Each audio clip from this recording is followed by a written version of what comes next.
നമസ്കാരം ഫ്രണ്ട്സ്, ക്ഷേത്ര സഞ്ചാരം യൂട്യൂബ് ചാനലിലേക്ക് ഏവർക്കും സ്വാഗതം. ഞാനിപ്പോൾ നിൽക്കുന്നത് കോഴിക്കോട് ജില്ലയിലെ ചിരപുരാതനമായൊരു വൈഷ്ണവ ക്ഷേത്രത്തിൻ്റെ മുന്നിലാണ്.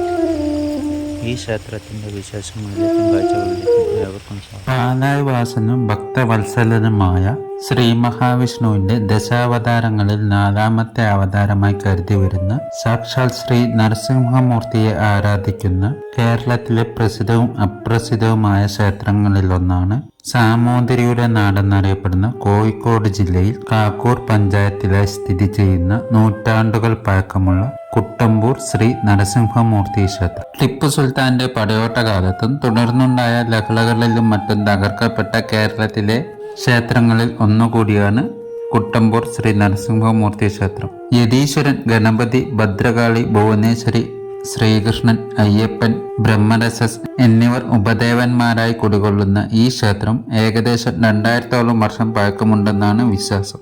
മലബാറിലെ നരസിംഹസ്വാമി ക്ഷേത്രങ്ങളിൽ ദേവൻ ഏറ്റവും കൂടുതൽ രൗദ്രഭാവത്തിൽ കുടികൊള്ളുന്ന ക്ഷേത്രമാണ് കുട്ടമ്പൂർ ശ്രീ നരസിംഹമൂർത്തി ക്ഷേത്രമെന്നാണ് വിശ്വാസം. അസുര രാജാവായ ഹിരണ്യകശിപുവിനെ വധിക്കുവാൻ വൈകുണ്ഠനാഥനായ ശ്രീ മഹാവിഷ്ണു ശുക്ലപക്ഷത്തിലെ വൈശാഖ ചതുർത്ഥി ദിനത്തിൽ നരസിംഹമൂർത്തിയായി അവതരിച്ചുവെന്നും വിഷ്ണു ഭക്തരെല്ലാം ഈ ദിനം നരസിംഹ ജയന്തിയായി ആഘോഷിച്ചു വരാറുണ്ടെന്നുമാണ് വിശ്വാസം.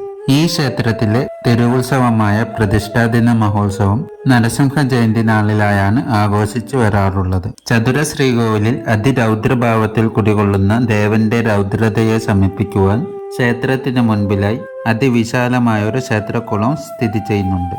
ഈ കുളക്കരയിലായാണ് ബ്രഹ്മരസസ്, ഭദ്രകാളി എന്നിവർ കുടികൊള്ളുന്നത്. ക്ഷേത്രത്തിന് കിഴക്ക് ഭാഗത്തുള്ള കുളക്കരയോട് ചേർന്ന് ക്ഷേത്രം സ്ഥാപിച്ച വ്യക്തിയെ യതീശ്വര സങ്കല്പത്തിൽ ആരാധിച്ചു വരുന്നുണ്ട്.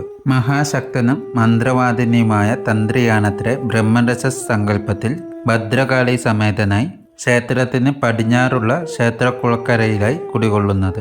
നാലമ്പലത്തിന് പുറത്ത് ചുറ്റമ്പലത്തിനോട് ചേർന്ന് ഭുവനേശ്വരി ദേവിയുടെ ശ്രീകോവിലിന് അരികിലായി മറ്റൊരു ശ്രീകോവിലിൽ കാരണവ രസസും ഭദ്രകാളിയും കുടികൊള്ളുന്നുണ്ട്. പണ്ട് 10 ദിവസം നീണ്ടു നിന്നിരുന്ന തിരുവുത്സവം ഈ ക്ഷേത്രത്തിൽ ആചരിച്ചിരുന്നതായി പറയപ്പെടുന്നുണ്ട്. 5 പൂജയും 3 സീവേലിയും നവകം, പഞ്ചഗവ്യവും മറ്റും ഉണ്ടായിരുന്നതായും പറയപ്പെടുന്നു. മലബാറിലെ വിളക്കുമാടമുള്ള അപൂർവം ക്ഷേത്രങ്ങളിലൊന്നാണ് കുട്ടമ്പൂർ ശ്രീ നരസിംഹമൂർത്തി ക്ഷേത്രം.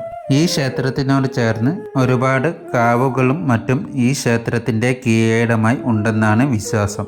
മണ്ഡലകാലങ്ങളിൽ വിശേഷാൽ പൂജയും ത്രികാല പൂജയും നടത്തി വരുന്നുണ്ട്. പാൽപ്പായസം, പാനകം, പുഷ്പാഞ്ജലി എന്നിവയെല്ലാമാണ് ഈ ക്ഷേത്രത്തിലെ പ്രധാന വഴിപാടുകൾ. അഗ്നികണ്ഠ പ്രതിഷ്ഠയുള്ള കേരളത്തിലെ തന്നെ അപൂർവം ക്ഷേത്രങ്ങളിൽ ഒന്നുകൂടിയാണത്രേ കുട്ടമ്പൂർ ശ്രീ നരസിംഹമൂർത്തി ക്ഷേത്രം. അതായത് ഒരു വസ്തുവിന് അല്ലെങ്കിൽ പറമ്പിന് 4 ഖണ്ഡങ്ങളാണ് ഉണ്ടാകുക. ദേവഖണ്ഡം, അഗ്നികണ്ഠം, മാനുഷഖണ്ഡം, യമഖണ്ഡം എന്നിവയാണവ. ഇവയിൽ അഗ്നികണ്ഠവും ദേവഖണ്ഡവും ദേവതമാർക്ക് പറഞ്ഞിട്ടുള്ളതാണത്രേ. ദേവഖണ്ഡത്തിൽ ശാന്തമൂർത്തികളെയും അഗ്നികണ്ഠത്തിൽ അതിശക്തരായ ദേവന്മാരെയുമാണ് പ്രതിഷ്ഠിക്കാറുള്ളത്. അഗ്നികണ്ഠത്തിൽ കുടികൊള്ളുന്ന ദേവന്മാർ പടിഞ്ഞാറ് ദർശനമായി കുടികൊള്ളുമ്പോൾ അവരുടെ രൗദ്രത 10 മടങ്ങ് വർദ്ധിക്കുമെന്നാണ് വിശ്വാസം. ഈ ക്ഷേത്രത്തിൽ കുടികൊള്ളുന്ന ദേവൻ അഗ്നികണ്ഠത്തിൽ പടിഞ്ഞാറ് ദർശനമായി ചതുര ശ്രീകോവിലായാണത്രേ കുടികൊള്ളുന്നത്. നാലമ്പലത്തിന് പുറത്ത് ചുറ്റമ്പലത്തിനോട് ചേർന്ന് ചതുര ശ്രീകോവിലായി നരസിംഹമൂർത്തിയുടെ രൗദ്രതയെ ശമിപ്പിക്കുവാൻ ദേവന് അഭിമുഖമായി ശ്രീ മഹാവിഷ്ണുവിന്റെ ദശാവതാരങ്ങളിൽ ഒന്നുകൂടിയായ ശ്രീകൃഷ്ണ ഭഗവാൻ വെണ്ണക്കണ്ണനായി കുടികൊള്ളുന്നുണ്ട്. ക്ഷേത്രത്തിന് പടിഞ്ഞാറ് ഭാഗത്തായി സ്ഥിതി ചെയ്യുന്ന ക്ഷേത്രക്കുളത്തിലേക്ക് ദൃഷ്ടി വരത്തക്ക വിധമാണ് ശ്രീ നരസിംഹമൂർത്തി ഈ ക്ഷേത്രത്തിൽ ചതുർബാഹുവായി കുടികൊള്ളുന്നത്. മലബാറിലെ വിളക്കുമാടമുള്ള അപൂർവം ക്ഷേത്രങ്ങളിൽ ഒന്നുകൂടിയായ ഈ ക്ഷേത്രം കോഴിക്കോട് ജില്ലയിൽ കാക്കൂർ പഞ്ചായത്തിലായി കുട്ടമ്പൂർ ദേശത്തായിട്ടാണ് സ്ഥിതി ചെയ്യുന്നത്. നന്മണ്ട നരിക്കുനി റൂട്ടിൽ കാരക്കുന്നിന് സമീപം കുട്ടമ്പൂർ ദേശത്തായിട്ടാണ് ഈ ക്ഷേത്രം സ്ഥിതി ചെയ്യുന്നത്. കാക്കൂർ, രാമല്ലൂർ, കുട്ടമ്പൂർ വഴിയും ഈ ക്ഷേത്രത്തിൽ എത്തിച്ചേരാവുന്നതാണ്. നാലമ്പലത്തിനുള്ളിൽ പ്രധാന ശ്രീകോവിലിനോട് ചേർന്നാണ് ശിവപാർവതി പുത്രനായ വിഘ്നവിനായകൻ കുടികൊള്ളുന്നത്.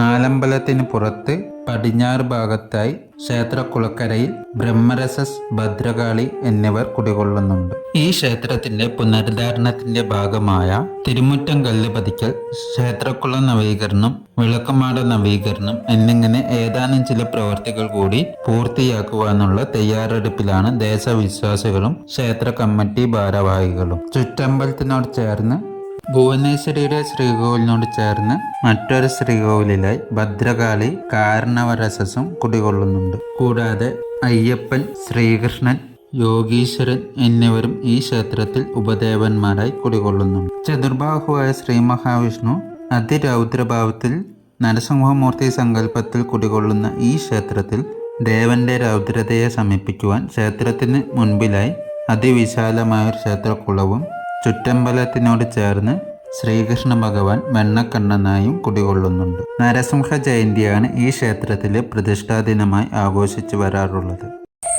നൂറ്റാണ്ടുകൾ പഴക്കമുള്ള ഈ പുരാതന ക്ഷേത്രത്തെ പറ്റിയുള്ള ഈ ചെറിയ വീഡിയോ നിങ്ങൾക്ക് ഇഷ്ടപ്പെട്ടു എന്ന് കരുതുന്നു.